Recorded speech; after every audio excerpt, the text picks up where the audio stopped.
मेरी मांग है मंत्री जी अपने क्षेत्र से जुड़ी हुई, आप मुझे ये भी बता दें कि एक टांग पे खड़ा होकर बताऊं या दोनों टांग पे कि जो आपका ध्यान आकर्षण हो जाए विपक्ष के सांसदों की तरफ भी, क्योंकि देखो सरकार के जितने लोग बोले सबने आपकी बड़ाई की और हम लोग भी बड़ाई करते हैं कि आप अवसर दे दें तो और बड़ाई कर दें। तो इसलिए पूछ रहा हूं, एक टांग पे खड़ा होकर बोलो जो आप निगरानी बनाएंगे या फिर दोनों टांग पे खड़ा होकर बोलो जो आपका ध्यान हमारी तरफ आकर्षित हो जाए।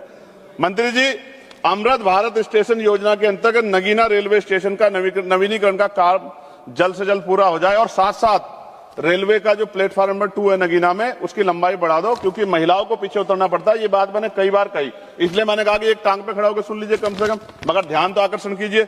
नगीना और आसपास के क्षेत्र में लाखों लोग दिल्ली, हरिद्वार और लखनऊ की यात्रा करते हैं, इसलिए आवश्यक है कि दिल्ली और हरिद्वार जाने वाली प्रमुख एक्सप्रेस ट्रेनों का ठहराव नगीना लोकसभा क्षेत्र में बढ़ाना चाहिए। नजीबाबाद नगीना धामपुर रेल मार्ग पश्चिम उत्तर प्रदेश के लिए बहुत महत्वपूर्ण है। मैं मंत्री से मांग करूंगा कि इस रेल सेक्शन को, इंफ्रास्ट्रक्चर को मजबूत किया जाना चाहिए। नगीना क्षेत्र के लोगों की सुविधा के लिए दिल्ली और लखनऊ के लिए नई इंटरसिटी ट्रेन चलाई जाए, इससे क्षेत्र के छात्रों और व्यापारियों को बड़ा लाभ मिलेगा।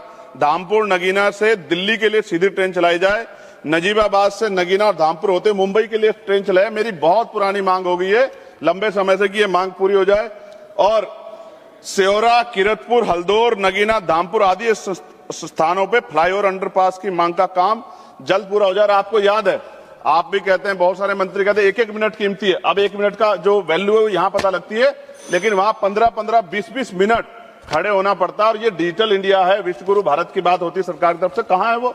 कितने फाटक ऐसे जिन पर भी काम होना बाकी है?